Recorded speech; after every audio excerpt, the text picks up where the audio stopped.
boom, quick hit. It's another quick hit. We've hit Shocktober, or as normal people call it, October.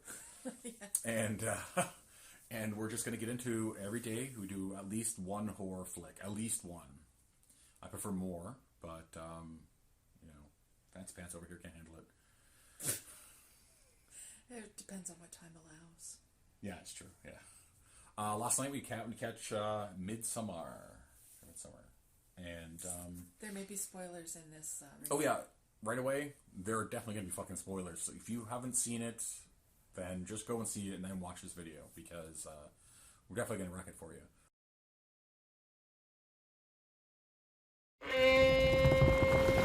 I told you that I want to go to that festival in Sweden. No, you said it would be cool to go. Yeah, and then I got the opportunity and I decided to do it. I don't mind you going. I just wish you would have told me. That's all. Dude, she needs a therapist. You've been wanting out of this stupid relationship for like a year now. And don't forget about all of the beautiful Swedish women you'll meet in June. Okay, guys. That's not her again. Seriously? Babe, what's happening? Danny. I was so very sorry to hear about what happened. I'm sorry.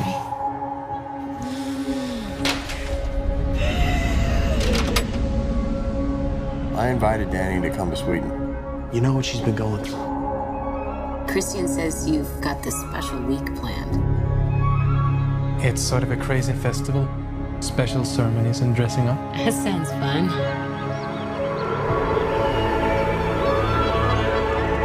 Unbelievable.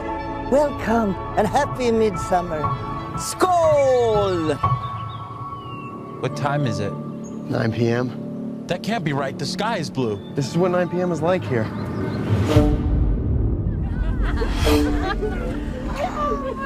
How long have you two been together? Just over 3.5 years. 4 years. Really? Yeah? What do you think? It's like another world. Tomorrow's a big day. Is it scary? What is it? It has special properties. What am I going through? We just need to acclimate. I don't want to acclimate. I want to go. Absolutely not. What's happening? I don't know why you invited us.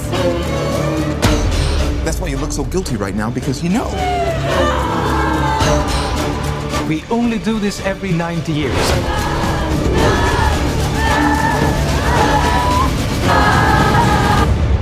I was most excited for you to come.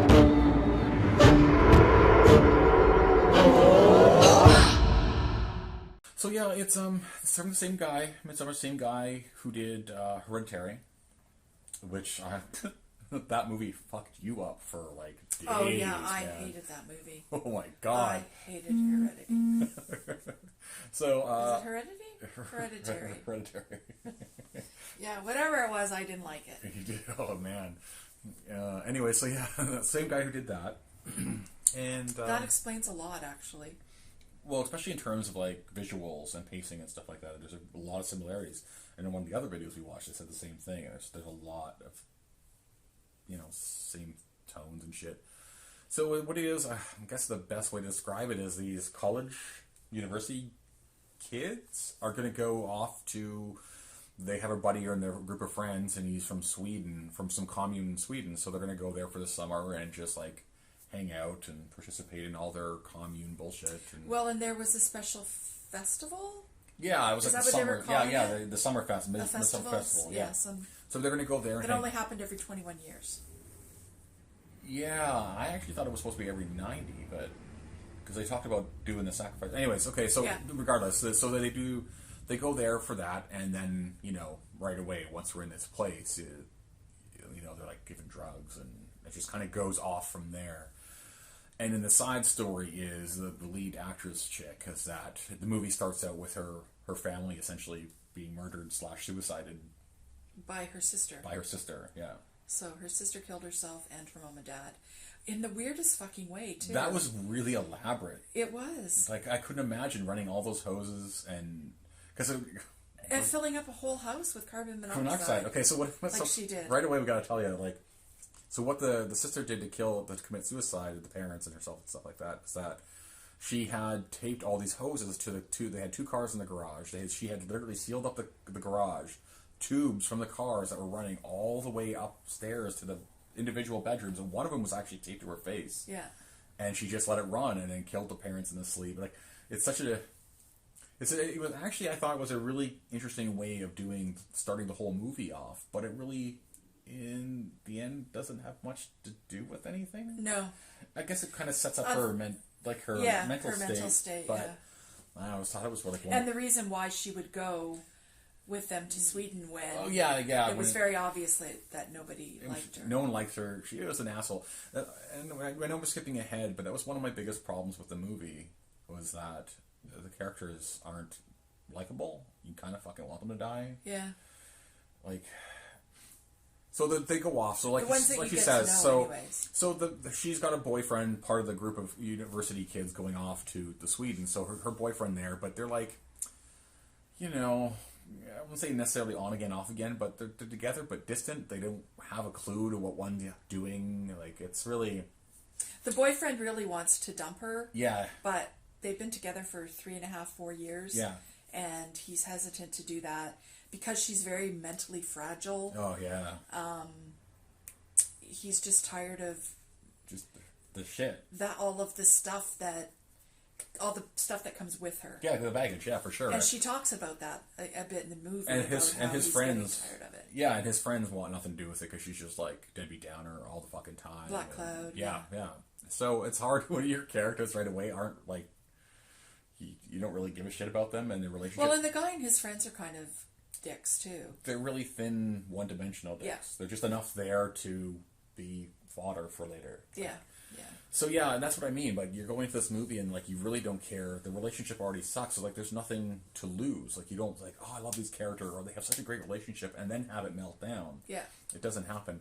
So what happens is they get to the hippie commune thing, and like I said, right? You know pretty much at that point. Right away, you're like, I know where this is before going. they even left. The one guy who gets them to go there, their friend from Sweden. As soon as he's having the conversation with the chick, you're like, Pelly. Yeah, he's like, he's in on it. They're going there to be killed or sacrificed or whatever. Yeah. So, and then you follow the movie along. You're like, okay, let's see how it plays out. Maybe some twists or some shit. No, it's exactly how you think it's going to be. Yeah, and there's so many opportunities for them to get out of the situation that they're in. Yes, but none of them they become very passive, and they don't have I know they're supposed to be drugged up, but they don't have any sense of like. She has some idea that they're in trouble to begin with, and then just goes away. Yeah. And it's like, even if you're on drugs, even if I've been handed a bunch of mushrooms, my brain's gonna be like, dude, you are in fucking trouble.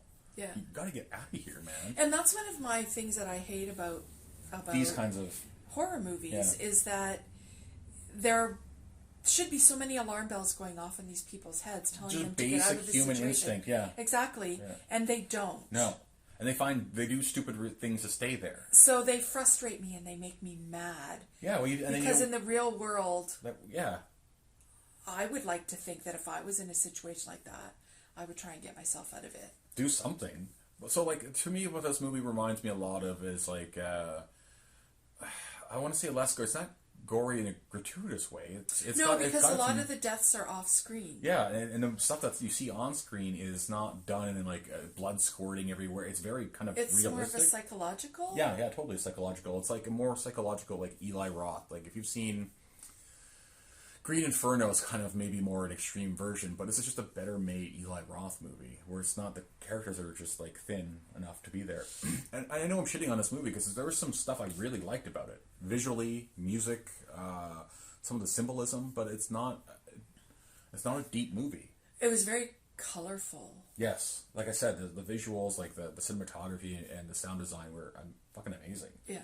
I love the way they use the sound, because like it would be like, they build up the tension with those like frequencies, and then it's just dead silent. Oh, and the one thing is, and then it would come from the back for a while, and then change. Is the girl was always doing this weird breathing thing. Oh yes, which really hyped up the anxiety. Yeah, for you, because it was just like she just started doing that. Yeah, like, and there were sections where she would start howling, and all the women would gather around her, and they would mimic her. So you'd have like 10 or 15 women all making these same sounds, and it was kind of unsettling for me. Very unsettling, but so that kind of goes into her psychological. So anyway, so they get there, they get to Sweden, and then they go to this commune, which is even further away from, like, it's in the middle of nowhere. It takes them like a half a day to get there or something like that.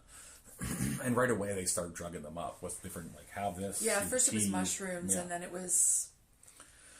And right away you can tell some shit is weird. So this cult, this is what it is. They have really some really weird rules, and you find out that all these rules are interpreted from drawings from this, like, really fucked up, inbred kid that they think is divine. It's not. It's just mentally ill. They think it's divine because it doesn't worry about the same trappings that us humans or the rest of us think about. It's well, and they became so interbred that the whole idea of this festival was to bring in fresh blood. New blood. Yeah, totally. Yeah, to bring in and that, new jizz. That's the guy and the girls. Yeah. So and then you find out that Pelly, the guy who was part of the, there was 9 sacrifices. He was actually the one that brought the girl along.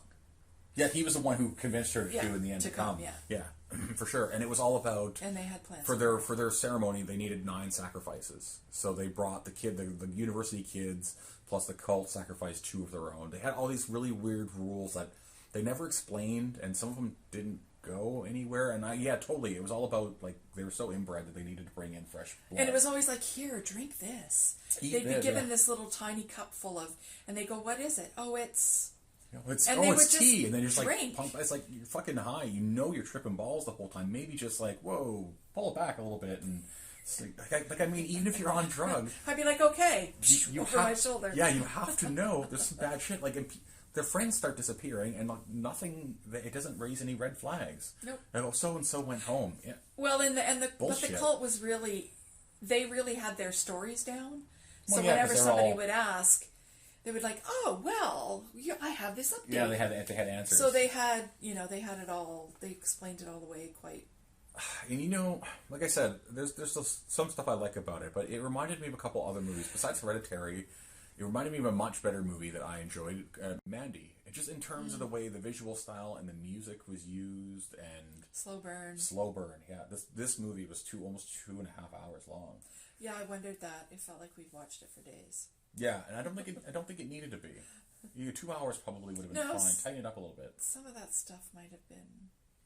There's so many weird things going on in this movie, and like I said, it doesn't explain anything, which I'm fine with, generally speaking. I don't need everything, but it helps in terms of, like, you've seen the advertisements when they have for Midsommar, and they have the inbred. It's like the face is all fucked up, and that's their prophet or whatever, the one who literally, seriously, they interpret their religion by these, like, finger painting smashings that the Gimp has put into their books, and that's how they build their society. It's fucking nuts. It doesn't make any sense, but that doesn't play any part into it. No. There's good visuals. I cut to it a couple times. No, because even at the end of the movie, it just ended with a shot of the face. Yeah, they go in on a tight shot on that guy, and that's it. And that's it. So after all the goings on. I think what really stopped me, it's the same thing for you that really stopped me from enjoying it, is that the people were just so stupid. Yeah. Just so fucking ignorant that it's like, I kind of hope they fucking kill you. I mean, I hate the cultists too, because they're all just like weird psychopathic pieces of shit, but man, when you have the main people the same way, like, what are we losing here? Like I said, if their relationship was stronger going in and it broke down over that time, that would have been better. Yeah. The part in the movie where those 2 people jumped off that high cliff, that would have been the point. I'm like, I'm out. So 2 of their you can only live to 70 citizens. You can only live to 72. Yeah, 72. You have to die. So 2 of their people, and they just jump off a cliff head first, suicide, into a rock. Yeah, that's it. Like, and it shows it too. Their heads just pop like melons. And to me, like I said, they were all just horrified, but they all got over it pretty quickly. Yeah. And that would be something that I'd be like. Well, and the fact that they're like, in the second, they're like, going home. Well, they always like a lot of religious nut jobs. They have these altruistic, you're giving them dignity so they don't die in pain and alone. Well, the second dude jumped and he just broke his legs. And he was, compound fracture, fracture of his leg. He was still alive. He died in pain with no dignity because they came over with a hammer and just like smashed his fucking head in. So it's like, it's certain things like that kind of like, it's such a cool scene because on a technical level and a practical effects level, it looks good. Like, you're looking like, definitely. It looks like somebody busted their fucking head open. Yeah, definitely. But it's, and like I said, it's not gratuitous. It's not like blood spraying everywhere, and it's like, it's not like that. It's just very realistic. But it doesn't go anywhere. It doesn't, other than showing kind of like weird creeps these are, like it doesn't really add anything to the story. It doesn't come into play later on. No. Now, the main character, I can't remember her name. I understand her being a dark cloud and being shitty and being easier prey. That's why she was brought along. I get it, because they were able to turn her because she felt like she could belong with all these other little fuck toys, all the girls, and have like all the, oh, you're the princess now and all that. But it wasn't earned. All she did was make a frowning grumpy cat face and take drugs, and that like you knew that it was destined to be, like, they scripted it that way. No, I get that, but it's just it's not enough. Like, this movie gets a fairly deep for a mainstream horror movie. 7.9 or something like that. It gets on the movie database. 7 point something. 7.4. Anyway. 4, I think. Yeah. Which is a good for mainstream horror. That's fantastic, but it could have been just that little bit better if they had a different, like a more of a layer, some other deeper. More character development? Yes. I don't know. Yes, no, more character development. I think it would have helped, because hating the characters that you're supposed to care about and actually give a shit about towards the end, it doesn't happen. And yeah, I want to know what the fuck that last thing about being in the bear carcass. I want to know what that symbolism is. I know. That's the first thing I said to him when I got up this morning. What was with that bear? Towards the end, we're doing a it does make you think. No, we're talking about it. We've talked about it since then. There's no question about that. There's, like I said, there's lots. There's some shots, like particularly when they're setting up the end, where they're setting up the dead bodies in that barn to be burned, or they're just like, everything's like, they're pulling out and everything's perfectly symmetrical, and the lines and the color, like you said, the colors stand out all the time. And in fact, when they are, especially towards the end when they're being given the drugs, like everything, the flowers, just like in mushrooms, like the flowers are moving, and like the food is like breathing, and like there's some really cool subtle shit. But without it, though, without the character development, it isn't. So anyways, towards the end, they've used the dude, her boyfriend, as sperm donor, and knocked up to the local chicks. Yeah.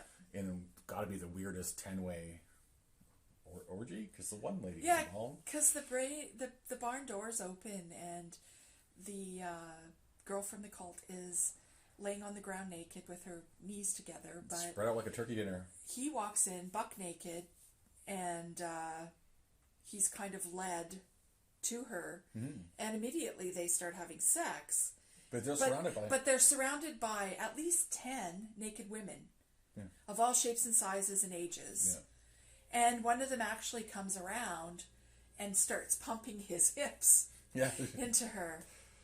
And it was just... Of course, so he blows his load, and then he kind of like, oh shit, well, I don't like this all of a sudden. And of course, the girlfriend runs to the barn. And she catches. She catches that he's done this. And so she's given a choice at the end. Out of the 2 sacrifices, so there's supposed to be 9 sacrifices. The boyfriend is one of them, and then somebody else from the cult is supposed to be the other. Of course, she's all pissed off, so she chooses him. So they said paralyze him and put him into this big a bear carcass. They seriously scoop out a bear carcass and just stuff him into it. Yeah, they scoop all the insides out of it. Sew him up in it. And then put him in, the bear snout's just kind of sitting up here, and you see his little face sticking out, and he's inside. And then they set the building on, burn all these people, some of them alive and some of them aren't. It's just, and that's what I mean about... yeah, because they've also gathered all the other people that they've killed, all the friends that came along. Those were they were just wearing skin masks, though. They were just like scarecrows stuffed, and they had their face skins pulled over. It wasn't their bodies, because their bodies were back in one shot. They were panning across the field. That's you right, see the legs because they were sticking really flimsy. Yeah. And I was trying to figure out, what the hell? Who was that? Yeah. Okay. Yeah. So that's what I mean. There's lots to talk about. It just doesn't make that next level. That's the problem, because there's lots of really cool shit. And like I said, it reminded me in a lot of ways, like you said, Slow Bird music-wise, of Mandy quite a bit. But Mandy, I think, is a much better movie, and it's also shorter by half an hour. Yeah, it was a really fucked up movie. It is fucked up. So yeah, that's Midsommar. We've kind of butchered talking about it, but if you're into horror movies, slow burn, and like even, and you liked Hereditary, thought it was good, and you kind of like Eli Roth movies a little bit. You know, Eli Roth movies particularly where it's like The Tourists or The Hostel, where we like a group of kids go over to Europe and then just get butchered for an hour and a half. It's something like that, but this is more of a, like you said, psychological. Because like you said, you don't see most of the deaths. They're implied. You see that their faces have already been cut off. It's psychological. The way the music is built, the sound design is built. It's meant to fuck with your brain. Man, I don't know if I give it a rating out of 10, like Internet Movie Database. I honestly around a 7 because of so many other technical things that I like about it. Yeah. But the characters are garbage. And it's you know what's going to happen like within the first 15 minutes of the movie. You know how the rest of it's going to play out. You know exactly. You know that the cult is nefarious and they're there for nefarious reasons. So out of 10, what would you give it? Oh, I don't know. I can't decide whether I even liked it. Like then you would give it like a 2. Ambiguous. Like I said, there's enough in there. Would I sit down and I'm like, oh, let's watch this every year? Well, there's about a million other movies I'd rather watch, but I'd appreciate what he's doing as a horror director, mainstream horror director, and to make movies. Hereditary, I would say I was not a fan of that movie. It's probably a little bit better. But like I said, there you go. Well, in Hereditary, if you like horror movies, check it out. You didn't see what was coming. Yeah. Whereas this you did. Kind of crazy hangnail that keeps catching. No, I'm with you on that. That's actually a good point. Hereditary, we had no idea.